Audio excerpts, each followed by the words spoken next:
ভাই, আমি তো এখন বাড়ি যাইতেছি। আপনি তো বলছিলেন যাওয়ার সময় আপনার কথা শুনতে। ও, তুমি এখনই যাইতেছো? আচ্ছা দাঁড়াও, এই টাকাটা রাখো। না ভাই, টাকা লাগবে না, আমার কাছে আছে। মাস শেষে একবার নেবো আমি। আরে রাখো, এটা তোমার বেতনের টাকা না, এটা ব্যক্তিগত ভাবে দিছি। আমার একটা দায়িত্ব আছে না, তুমি এতদিন আমার সাথে কাজ করো। তাছাড়া অনেকদিন পর বাড়ি যাইতেছো। বাড়ি যাওয়ার সময় তোমার বাবার জন্য এই টাকা দিয়ে একটা লুঙ্গি কিনে নিয়ে যাবা, আর তোমার মার জন্য একটা শাড়ি নিয়ে যাবা। তারা দেখলে অনেক খুশি হবে। নাও রাখো, আর যতদিন থাকবা ততদিন এই টাকা দিয়ে বাবা মা নিয়ে ভালো মন্দ বাজার করে খাবা। ভাই, আপনি না অনেক ভালো মনের মানুষ। আমি দোয়া করি আপনার মতো মন মানুষ প্রতিটা প্রতিষ্ঠানের মালিক হবে। ভালো কিছু নাই, এটা প্রতিটা প্রতিষ্ঠানের মালিকের দায়িত্ব। তোমাদের দিয়ে আমি মাসে লাখ লাখ টাকা ইনকাম করি, আর তোমাদের সুবিধা অসুবিধা যদি না বুঝি তাহলে হয়। টাকা পয়সা নিয়ে যদি সব বউ ছেলে মেয়েদের পিছনে খরচ করে তাহলে হবে না। তোমাদের সুবিধা অসুবিধাও তো দেখতে হবে। আচ্ছা ভাই, তাইলে আমি এখন যাই। আচ্ছা ঠিক আছে, যাও, সাবধানে যাইও, বাসায় গিয়ে ফোন দিও। আর বেশি দিন থাকো না, তাড়াতাড়ি চললেইও। আচ্ছা ভাই।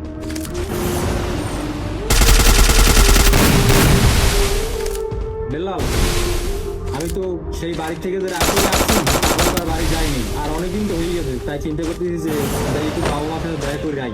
হ্যাঁ, তুই তো অনেকদিন বাড়ির দিকে যাওয়াটাও না। তুই কি একবার চলে যাবি? না, আর না, যাইয়া 2 দিন থাকি, আবার চলে যাবো। আচ্ছা ভাই, তাহলে আবার আয়।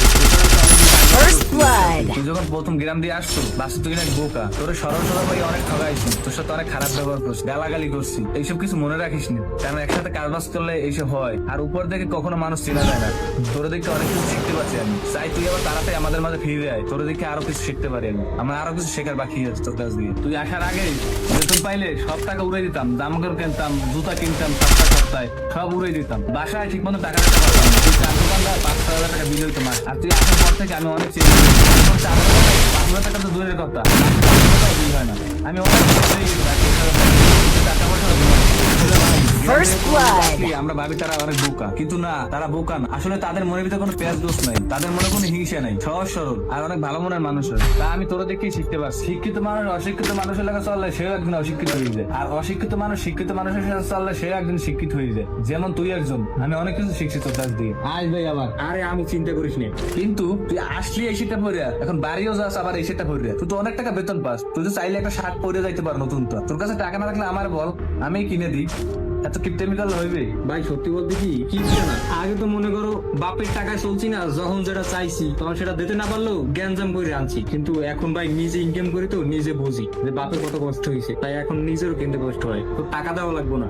আমি যাওয়ার সময় কিনে নিয়ে যাবো। অনেক থাক তাইলে ভাই, যাই। আচ্ছা ভাই, ঠিক আছে, যাই ভাই, ফোন দিই।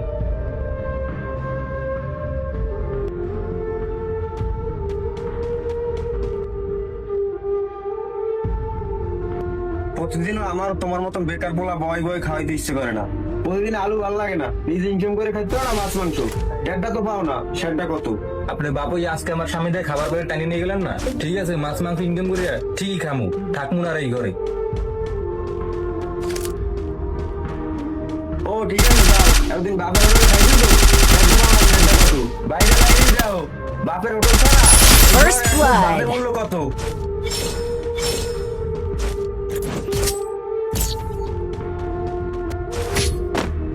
আব্বা, আমার একটা টাকা লাগবে। পোলাপানের স্বপ্ন থাকে বড় হয়ে মা বাপকে খাওয়াবে, আর তুই এত বড় হয়েছিস, তোর পকেট খরচ এখনো আমার চালানো। বেকার আর কত করবি? এখন একটা কাজ বাজ কর। তোর সাথে ছোট ছোট পোলাপানে ইনকাম করে মা বাপকে খাওয়ায়, আর তুই এত বড় দাম রয়েছ, এখন আমার পকেট খরচ চালানো লাগে।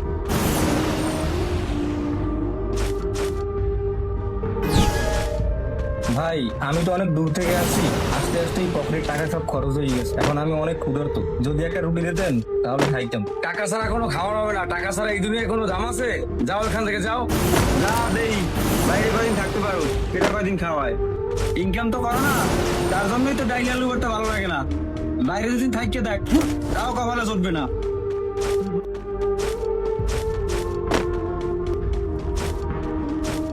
এ যাও কই, এদিকে আয়। এই লাকড়িগুলো নিয়ে বাড়ির ভিতর তুইয়ে। আমি পারবো না, আপনি নেন, আমার কাজ আছে। First blood. তুমি কি রাগারাই করি আইসালা, এবার কি আর বাড়ি গেছালা?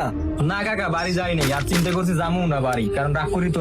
না, বাড়ি তুমি যাইও। হয়তো রাগের বছর দুইটা কথা খারাপ কইছে তোমার বাপ মায়ের, কিন্তু দায়িত্ব হইবে, যাইয়ে দেখা সাক্ষাৎ করবে, খুশি হইবে না। এরা খুব তোমার জন্য খুব অনুতপ্ত করে। বাপ মায়ের কষ্ট তুমি বোঝো না, আমি বুঝি। তুমি ধরো বেকার না, যত টাকা পয়সা ইনকাম পারো তারা টাকা খুশি হইবে। গরিবের ঘরে জন্ম হয়েছে, আরো ছেলে কষ্ট সাধন করতেই মানুষের অপমান কিছু কথা এগুলো চলতে হইবে। এটা নিয়ে মন খারাপ করলে চলবে না। যাই হোক, বাড়ি যাই, আর তোমার জন্য দোয়া রয়েছে।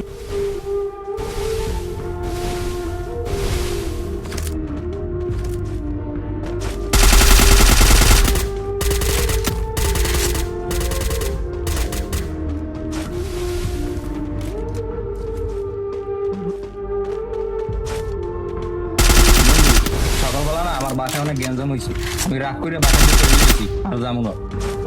বন্ধু তুই তো আমার বাসায় বসে গান করতেছিস। আমার বাপে আড্ডা দেওয়া এমন তোর পছন্দ করে না।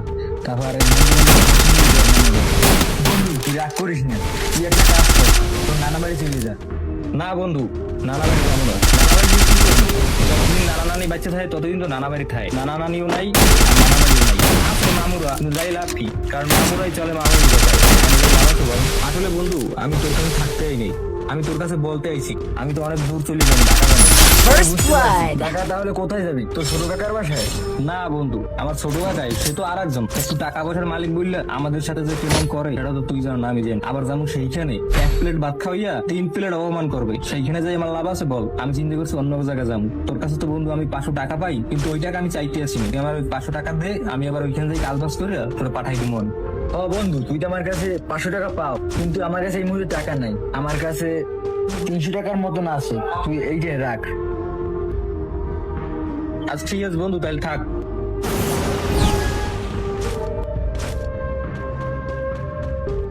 আরে বন্ধু কেমন আছিস তুই? আলহামদুলিল্লাহ বন্ধু, আমি ভালো আছি। এতদিন ছিলি কই? তোর বাবা আমার দ্বারা কত খোঁজে, আমি তোরে খুঁজি, তোর পাই নে কোনো জায়গা। একবার তো খোঁজ নিলে তুই আমাকে। আরে বন্ধু তোর তো বললে গেছিলাম না যে আমি ঢাকা যাই, আমার খুঁজে পাবি কিভাবে? যাই ওইখান তো একটা কাজ বাজ করছি, তো ইচ্ছে করেই খোঁজ নেই, কারণ রাগ করি তো গেছি। এখন অনেকদিন ধরে তোদের কথা মনে পড়তেছিল, তাই চলে আসছি। আরে বেটা আমি তো অনেক খুশি হয়েছি তুই আইসো। তোর বাপেও তোর দেখলো অনেক খুশি হয়ে গেল, বাড়ি লো। তোর বাপে আমার কাছে অনেক খোঁজাখুঁজি করছে, আমিও তোর বাপের সাথে অনেক খোঁজাখুঁজি করছি। তোর বাপে বুঝতে পারে না যে এরকম চলে যাবি। সে আমার কাছে অনেক কান্নাকাটি করছে, সে আসলে তোর অনেক ভালোবাসে। সে বুঝতে পারে না তুই যে এরকম চলে যাবি। সে মনে করছে তুই 2-3 দিন পর আগের মতন আবার বাসা যাবে। আব্বা আসসালামু আলাইকুম। বাবা তুই কেমন আছো? তুই এতদিন ছিলি কই? এমন কোনো আত্মীয় বাড়ি নাই যে তোর খুঁজি নেই। কত জায়গায় খুঁজি, কোনো জায়গায় পাইনি। তুই এইরকম ভাবে একবারে চলে যাবি আমি বুঝতে পারিনি। তাই জন্য তোর সাথে First যাইতে দিতাম না। blood. আমি তো ভাবছি তুই তোর বন্ধুর বাসায় গেছো, 2-3 দিন থাকি আবার চলে আসবি, কিন্তু অনেক দিন হয়ে গেছে তোর কোনো খোঁজ নাই বাবা। এই তোর বন্ধুর বাসায় কত গেছি, ওরে নিয়ে অনেক জায়গায় খুঁজি বাবা, কোথাও পাইনি তোরে। আব্বা সেদিন গেছি আর ভালো হয়েছে, আপনি টেনশন করেন না, আমি ভালো জায়গায় ছিলাম আর এখন অনেক ভালো আছি। তবে যেদিন গেছি সেদিন অনেক জায়গায় কাজ খুঁজছি, কেউ কাজ দিতে চায় না। তারপর এক পর্যায়ে পকেটের টাকাও শেষ হয়ে গেছে, অনেক দোকানে খাবার চাইছি, দেয় নাই। তারপর এক কাকায় কাজ করে আর তার একটা ছোট ভাইয়ের থাই গ্লাসের দোকান ছিল, সেইখানে আমার পাঠাই দিয়েছে। এখন আমি ওইখানে যাই কাজ বাজ শিখছি। তবে লোকটা অনেক ভালো আর আমি এখন অনেক ভালো আছি আব্বা। আর সেদিন ঘর থেকে বের হইয়া আমার অনেক ভালো হয়েছে। এখন আমি দুনিয়ায় যে কত রকমের কত মানুষ তা আমি চিনতে পারছি, অনেক কিছু শিখতে পারছি, অনেক কিছু বুঝতে পারছি। আর দূরে থাকিয়া কে আপন কে পর এইটা আমি বুঝতে পারছি। আর বন্ধু তোর অনেক ধন্যবাদ, তুই যে রাত্রে তোর বাসায় গেছিলাম, আর তুই যদি সেদিন আমার ফিরে না দিয়ে তোর বাসায় জায়গা দিতি, এই শহরে আমার বের হওয়া হইতো না, আর এই শহরগুলো আমার চেনা হইতো না। আর আব্বা আমি ঘর থেকে বের হইয়া সমাজে চললা যা আমি শিখছি সমাজের কাছ থেকে, তা কোনো বিশ্ববিদ্যালয়ে শিখায় না। আপনি টেনশন করেন না, আমি ইনশাল্লাহ ভালো আছি আর ভালো জায়গায় আছি। বিশ্বাস কর বাবা, তোরে আমি এই জিনিসটা বোঝানোর জন্যই প্রতিদিন তোর সাথে চিল্লে ফাল্লা করছি। তোরা মনে করো যে তোদের সাথে চিল্লে ফাল্লা করি, তোদের খারাপ চাই, আসলে কোনো বাবা সন্তানের খারাপ চাই না। এখন আমি বুঝি বাবার আর সন্তানদের সাথে কেন চিনতে পারলাম। বাবা আমরা তো গরিব মানুষ, আমাদেরই সমাজ চিনতে হবে। এই যে আরে দেখ, আর বাবা সরকারি চাকরি করে, আর ভাই একটা কোম্পানিতে চাকরি করে, ও বসে বসে খাইতে পারে, আমরা কি এইটা পারি? আমাদের সমাজে চইলে কাজ করে তারপর খাইতে হবে। যাক বাবা তুই আসছো ভালো করছো, তোরা আর যাইতে দেবো না। তুই নাকি থাই গ্লাসের কাজ শিখছো, সেটা তো অনেক ভালো কাজ। আমাদের পিছনে যে একটা জমি আছে না, ওইটা বিক্রি করে আমাদের বাবার একটা দোকান দিয়ে দেবো আনে, তোরা আর আমি কোথাও যাইতে দেবো না। আব্বা আমি যে দোকানে কাজ করি না, সে দোকানের মালিকটা অনেক ভালো। এতদিন কাজ করতে করতে সে আমার উপর একটা অনেক বিশ্বাস্ত হয়ে গেছে আর কি। এখন First বাড়ি থেকে blood. যাওয়ার পর ওই দোকানটা আমার দায়িত্ব দিয়ে সে হজে যাবে, দেশ বিদেশে ঘুরবে, আমার নিজের মতো করেই চালাইতে হবে। তো আর একটা দোকান দিয়ে কি করবো আব্বা, আপনি চিন্তা করেন না, আমি অনেক ভালো আছি আর মালিকটা অনেক ভালো। আমি আসার সময় আমার বেতন ছাড়া অনেক টাকা দিয়ে দিয়েছে, সেই টাকা দিয়ে আপনাদের জন্য লুঙ্গি আনছি, মায়ের জন্য শাড়ি, তারপর অনেক টাকা দিয়েছি আপনারে। আচ্ছা বাবা তুই যেটা ভালো মনে করো, চল ঘরে চল, তোর মায়ের সাথে দেখা করবো। Resources here. আব্বা আমার যাওয়া লাগবে না, ওই ও আমার গাড়ি টুড়ি দিয়ে আবার চলে যাবেন। আর এই টাকাটা রাখেন। না বাবা, আমার টাকা লাগবে না, এই টাকা তোর কাছেই রাখ। আর তুই সাবধানে যাই, নিজের খেয়াল রাখি। আব্বা আপনি তো আমারে কত টাকা দিয়েছেন, এখন আমি আপনার দিতে আছি। আগে তো ইনকাম করতাম না, দিতে পারতাম না। এখন তো আল্লাহ দিলে ইনকাম করতে পারি। নেন রাখেন। বন্ধু বান্ধব কি আমার একার? আপনার তো আছে। চার দোকানে দেখা হইলে তাদের সাথে টাকা কিনি, টাকা দিই। থাকেন, আমরা যাই। আর নিজের খেয়াল মেয়াল রাখেন, বাড়ির দিকে খেয়াল রাখেন। আচ্ছা বাবা, সাবধানে যাইস। যাই আবার আমাকে ভুলে যাইস না। বাপ মার খোঁজ খবর লই, বয়স তো হয়ে গেছে, আল্লাহ কোন সময় লই যায়।